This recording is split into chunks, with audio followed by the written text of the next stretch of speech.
de no saber qué es verdad y qué no es verdad. ¿Qué es engaño? ¿Cómo está funcionando el engaño a nuestro alrededor? Y no se están dando cuenta, ¿verdad?, que Satanás se encuentra detrás de todo, absolutamente, lo que el mundo está atravesando. Porque él, 1 Juan 5:19, se encuentra detrás y bajo el control de los seres humanos. Cuando recibimos nosotros a Jesucristo como nuestro Salvador, inmediatamente se hizo la luz. Nacimos con el cerebro y el intelecto completamente en tinieblas.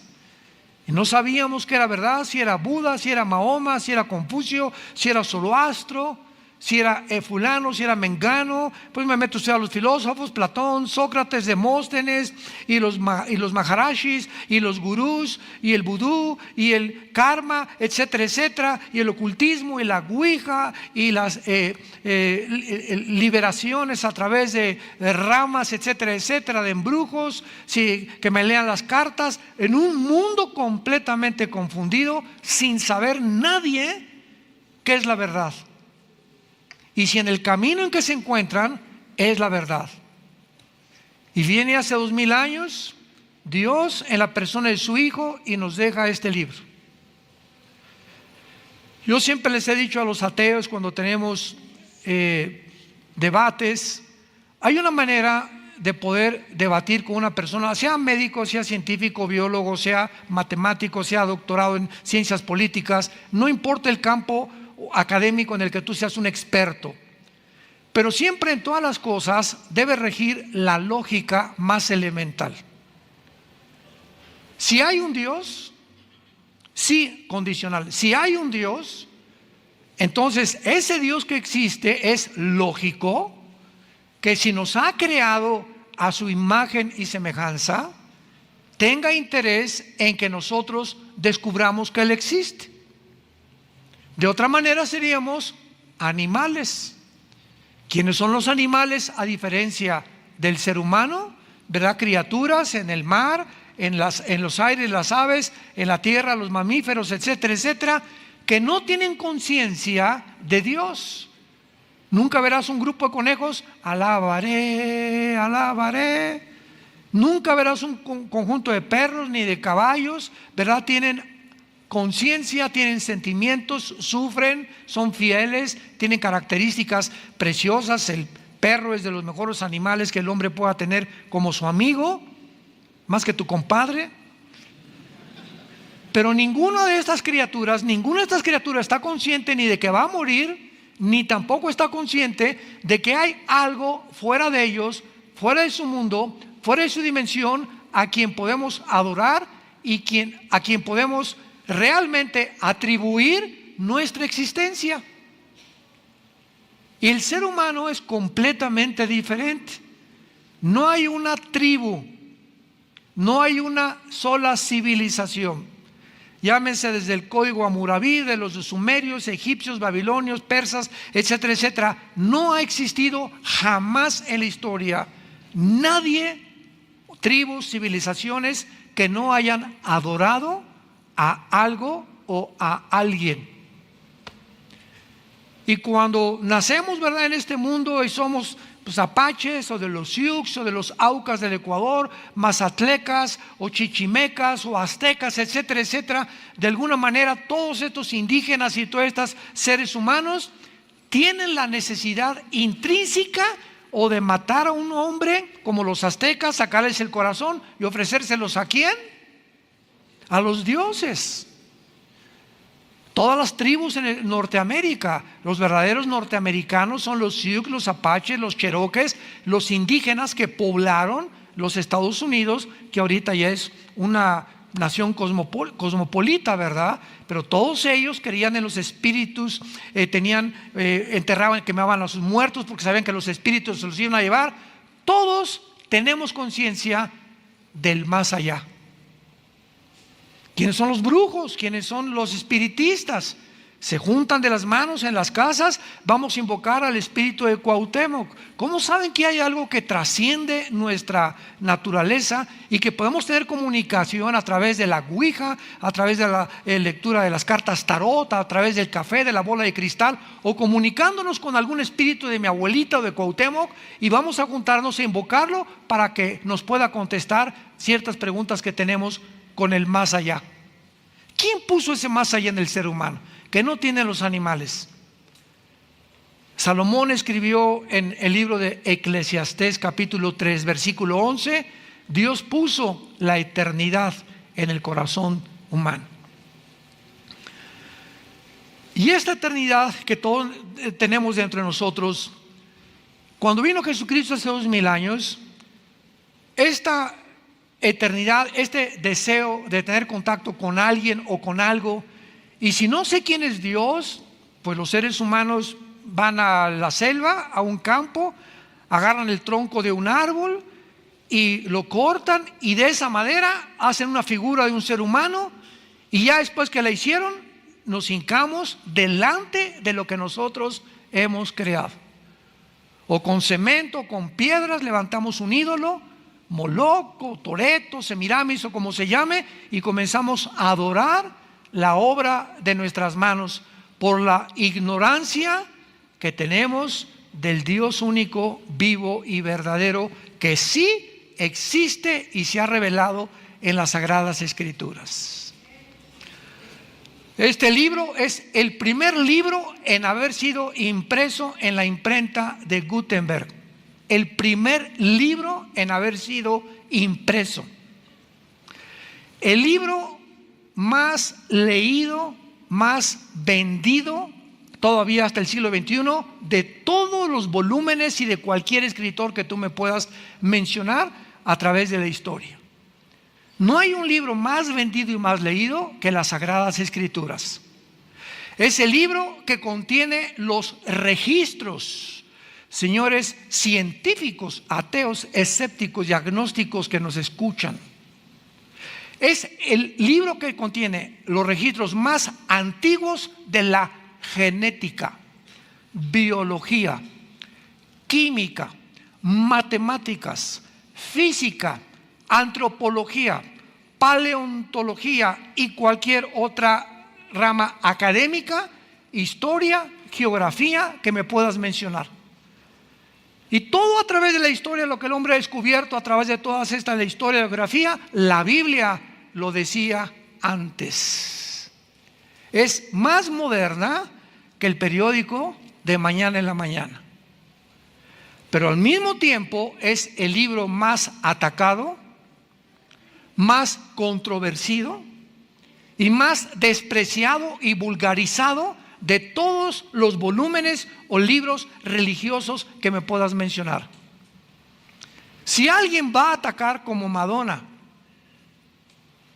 como AC, como los Rolling Stones, como Michael Jackson y como cantidad de artistas famosos, grupos satanistas, etcétera, etcétera, nunca atacan el Corán.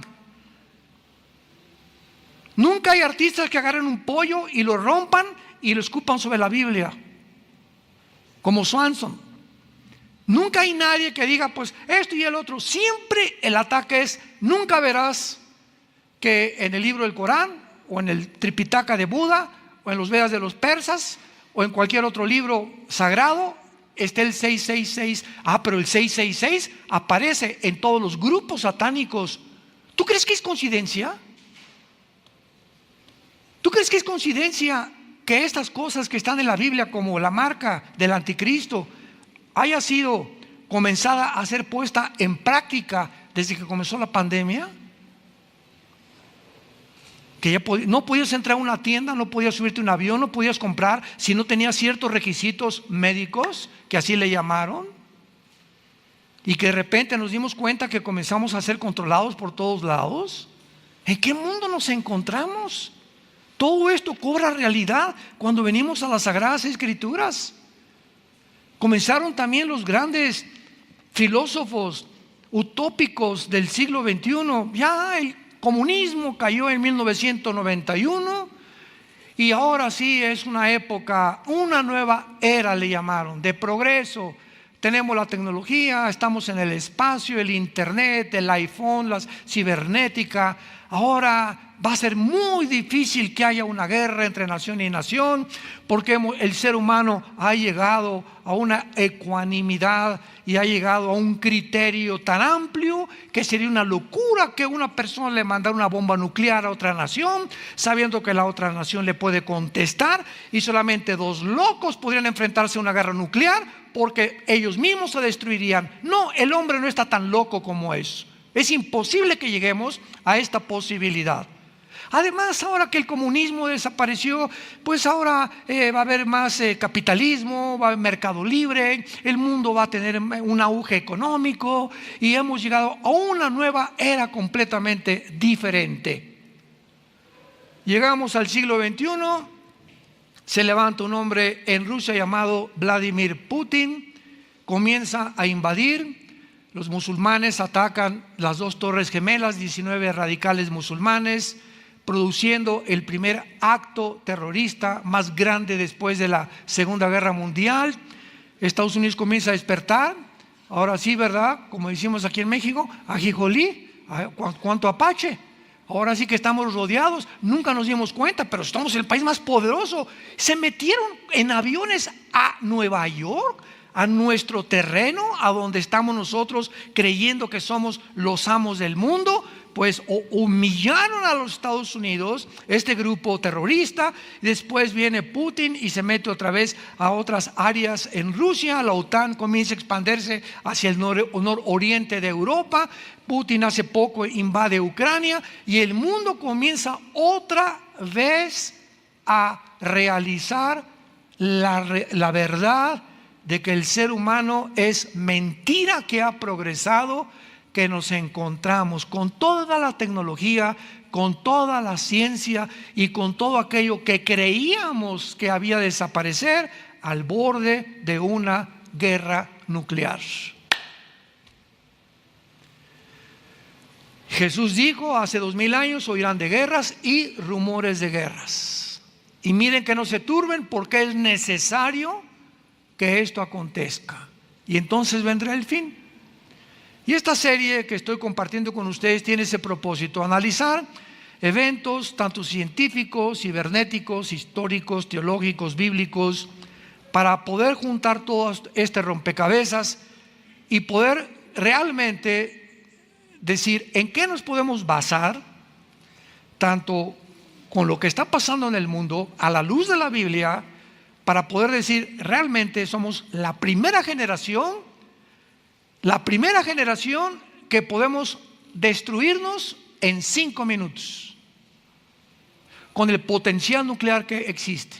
Somos la primera generación donde gracias a la tecnología es evidente y claro y seguro que una sola marca, como ya lo vimos en la pandemia, marcar al ser humano ya es posible a través de la biometría, y una persona puede ya controlar el mundo. Ahorita, por ejemplo, venimos mi esposo y yo de Dallas, entramos ahí en Dallas al aeropuerto, y al pasar para abordar el avión ya no te piden el pasaporte.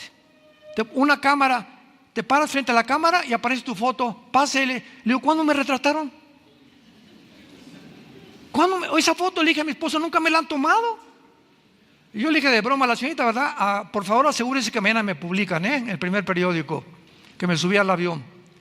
Impresionante, ya nomás con tu puro rostro. Y al llegar allá a Estados Unidos, de aquí de México allá a Estados Unidos, hay un lugar que se llama Global Entry, entrada global, que se les da esta entrada global. Tú vas con tu pasaporte, desde luego tienes que ser ciudadano americano, y vas a una oficina de inmigración norteamericana y les dices: bueno, soy americano, quiero el Global Entry porque viajo muy seguido. ¿Qué significa esto? Que te hacen 3 o 4 preguntas, ven tu registro, que hace 10 años no has tenido accidentes automovilísticos, que no te has marihuanado, que no has tenido ningún tóxico, que no has sido borracho, que no te han detenido, etcétera, etcétera, y te consideran un ciudadano de confianza, así se llama. Y te dan entonces una tarjeta que se llama Global Entry. Y ahora que regresemos a Estados Unidos, mi esposo y yo, al llegar, yo ya no paso por migración, paso por un aparato donde tampoco meto mi pasaporte. Otra vez me retrata y comenzamos a hacer cola en 5 minutos. Y comenzamos a pasar y me dice el de inmigración: Armando, hello, le digo, y pásale. Marta, pásale. Ya no te revisan nada más que a través de la fotografía, ni siquiera el pasaporte, por el Global Entry. Este es el mundo que estamos viviendo. En China hay cámaras, pero como no se imaginan, en Shanghái y en todas las ciudades, que están retratando millones de caras al mismo tiempo, y tiene las pantallas el gobierno de China donde puede detectar a un delincuente que buscan o tal persona en segundos a través de los métodos computacionales, a través de la cibernética y a través de la biometría. Ese es el mundo que estamos viviendo.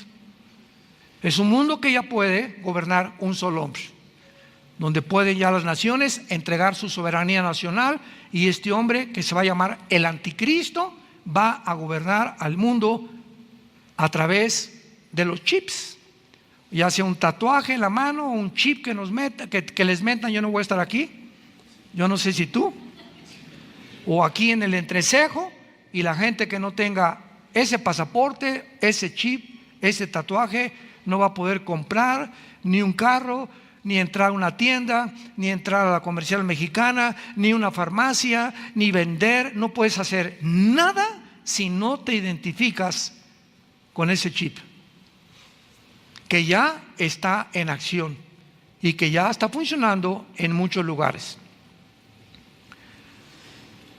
En Mateo 24, los que tengan su Biblia, Jesús se enfrenta a unas preguntas que también ya contestamos, y las repaso rápidamente, que le hicieron los discípulos. 3 preguntas de carácter escatológico. Escatos en el griego, más allá de, logos, conocimiento. La escatología es la rama de la teología, a los que les interesa apuntarlos, que trata con las cosas futuras. Un escatólogo es un estudiante de la Biblia que se dedica a escudriñar principalmente el área de las profecías bíblicas de los últimos tiempos. Y dentro de la escatología le hacen 3 preguntas a Cristo muy interesantes, que Él contesta y otra no la contesta. Y dice el versículo 3: estando sentado Él, o sea Jesús, en el monte de los olivos, los discípulos se le acercaron aparte diciendo: pongamos atención a estas 3 preguntas que le hicieron. Dinos, número 1, ¿cuándo serán estas cosas? La primera pregunta está relacionada con el versículo anterior, que el templo, que era una atracción tremenda en aquellos tiempos, que hizo Salomón, lo admiraban, este edificio. ¿Quién puede derrumbar este edificio? Cuando vio Cristo a los discípulos, que estaban asombrados más por el edificio que por su persona, les dijo: ven este edificio, les puedo decir que no va a quedar piedra sobre piedra. Esta primera pregunta que le hicieron a Cristo, ¿cuándo sucederán estas cosas?, está relacionada de cuándo pasará que el templo sea destruido. Esta sucedió 70 años después de Cristo, cuando el general Tito de Roma entra a Jerusalén y acaba con Jerusalén, y no queda piedra sobre piedra. Se cumple al pie de la letra las palabras de Jesús. Pero quedan 2 preguntas más.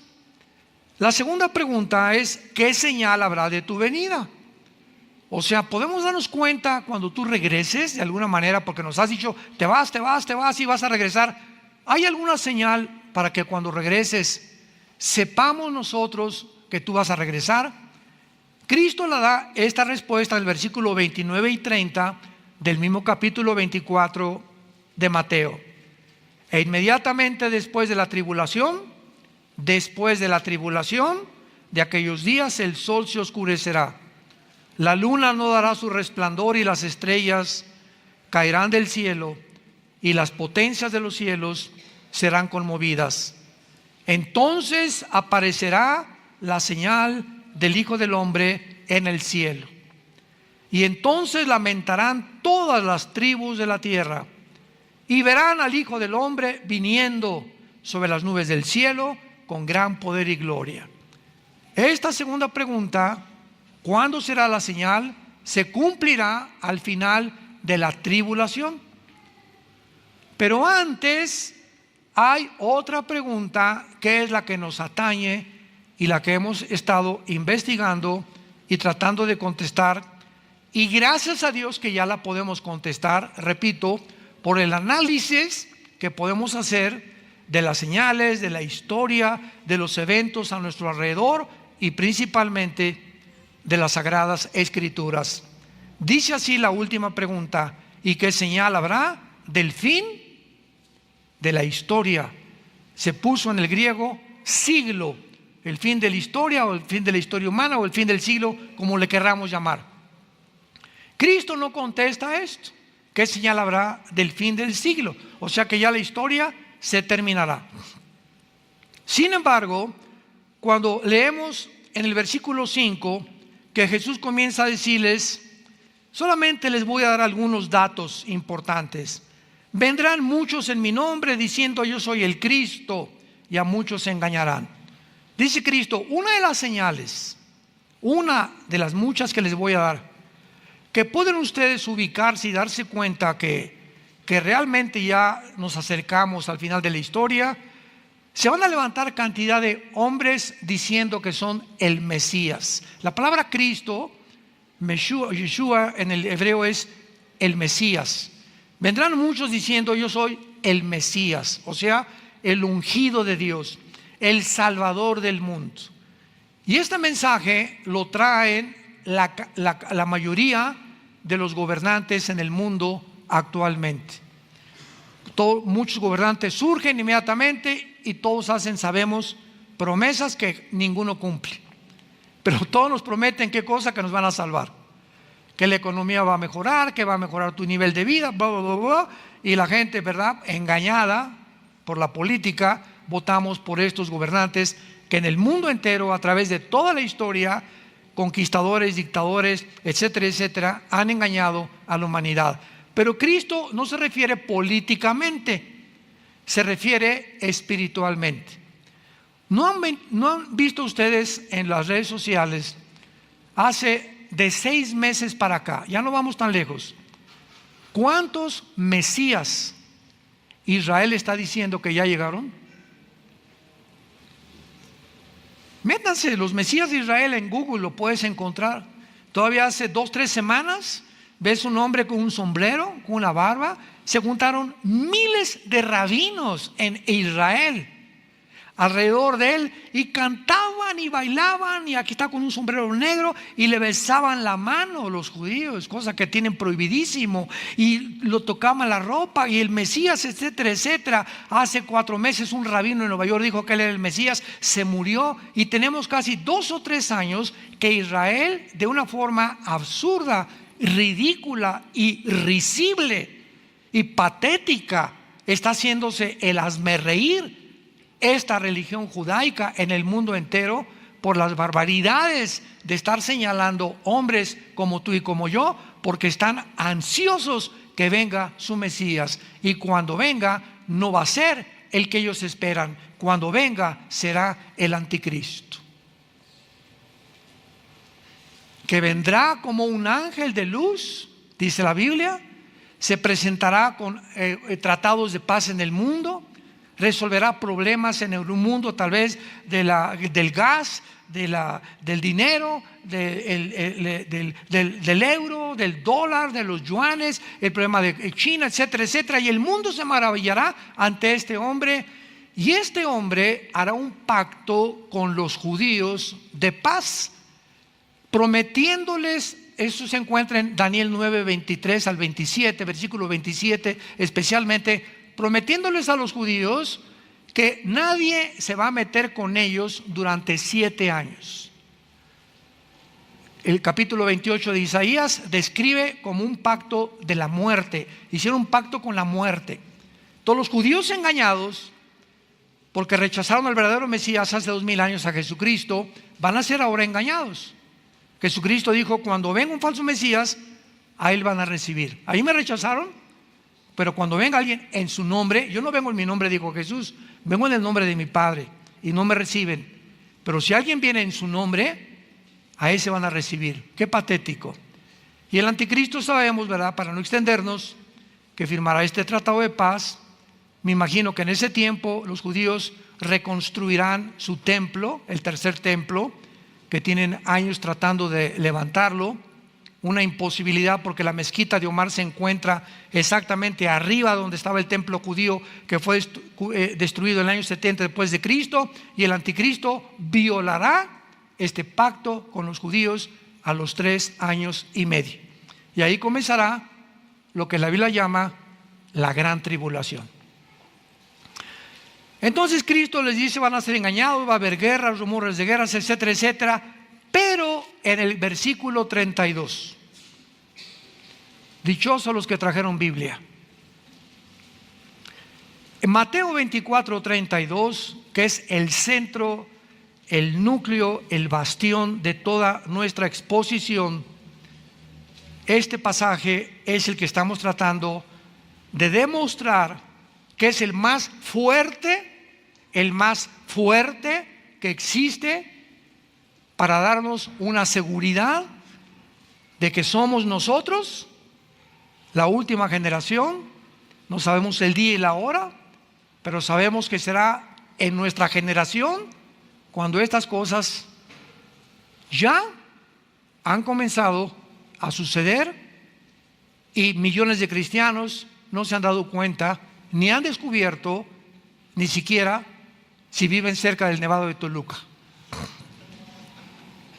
Es increíble la ignorancia que hay. En las iglesias tampoco se predica esto ya. Ya no se predica estas cosas. Ni en qué tiempo nos encontramos, ni qué señales. Ya no hay esta información. Es impresionante las tinieblas que han comenzado a caer en el mundo, están entrando a las iglesias. Dice Jesús, versículo 32, esta es la señal más importante de Jesús. De la higuera aprendan la parábola. Cuando ya su rama está tierna y brotan las hojas, sabéis que el verano está cerca. Así también vosotros, cuando veáis todas estas cosas que está cerca a las puertas, de cierto les digo, no pasará esta generación hasta que todo esto acontezca. No pasará esta generación. Cristo menciona una higuera, y ese es el inicio de nuestra búsqueda y de nuestra investigación. ¿Qué quería decir Jesús con la higuera, o qué representa en la Biblia la higuera?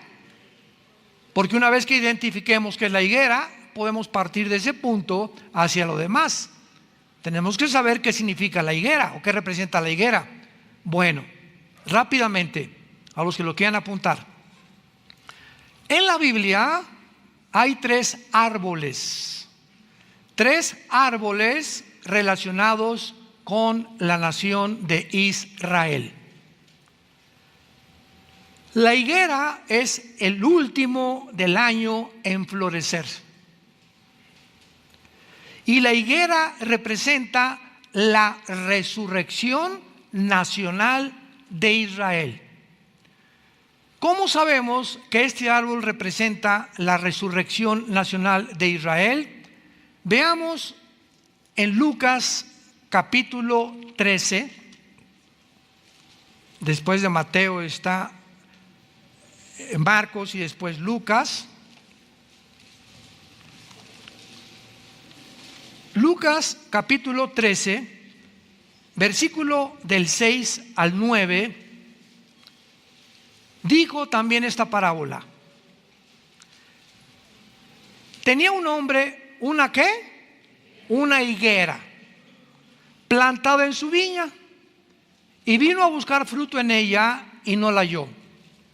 Y dijo al viñador: he aquí hace 3 años que vengo a buscar fruto en esta higuera y no lo hallo. Córtala. ¿Para qué inutiliza también la tierra? Él entonces respondiendo le dijo: Señor, déjala todavía este año, hasta que yo cabe de ella y la abone. Y si diere fruto, bien, y si no, la cortará después. Pregunta: ¿a quién creen ustedes que se refería Cristo con la higuera? Pues a Israel. Tenía un hombre una higuera plantada en su viña. Israel es la higuera de Dios. Vino a buscar fruto en ella. ¿Quién vino a buscar? Jesús. Vino primero a las ovejas de Israel. Él venía primero a los israelitas descendientes de Abraham. Y no halló fruto en ella. Lo crucificaron. Y le dijo al viñador: hace 3 años que vengo a buscar fruto en la higuera. 3 años duró el ministerio de Jesús y no lo hallo. La higuera representa y siempre está relacionada con la vida de la resurrección de Israel. Y entonces, ¿qué le dijo? ¿Verdad? Que ya la higuera no va a dar fruto, está completamente podrida. Ahora comparamos esto con Mateo 21. Otro caso, porque repito, primero tenemos siempre en la Biblia que buscar el significado para no inventar. Pues yo creo que piensa esto, o yo creo que significa esto. No, espérame tantito, la Biblia no es de interpretación privada. La Biblia se interpreta a sí mismo. Dice la Biblia en Lucas capítulo 21, versículo 18. Mateo 21, versículo 18. Por la mañana, esto fue el día anterior que lo crucificaran. Mateo 21, versículo 18. Volviendo a la ciudad tuvo hambre, y viendo una higuera cerca del camino, vino a ella y no halló nada sino hojas solamente, y le dijo: nunca jamás nazca de ti fruto. Y luego se secó la higuera. Viendo esto, los discípulos decían maravillados: ¿cómo es que se secó enseguida la higuera? ¿Qué representaba esa higuera el día antes que lo crucificaran? ¿A quién fue a quien maldijo Jesucristo? A Israel. He venido a lo mismo. Venido a buscar fruto, ¿verdad? Una higuera seca, representando cómo es posible que no estés dando fruto. Y maldice Cristo la higuera, y vemos que Israel muere. Se seca Israel como nación después de la crucifixión, y hasta 1948, 14 de mayo de 1948, ante los ojos expectantes historiadores, antropólogos del mundo, geólogos, etcétera, etcétera, vemos ante el mundo la resurrección de una nación después de casi 2000 años de haber sido exiliada, dispersada en todas las naciones del mundo, sin ninguna posibilidad de que este grupo de judíos dispersados en todas las naciones del mundo pudiera mantener durante casi 2000 años la esperanza de regresar a Israel.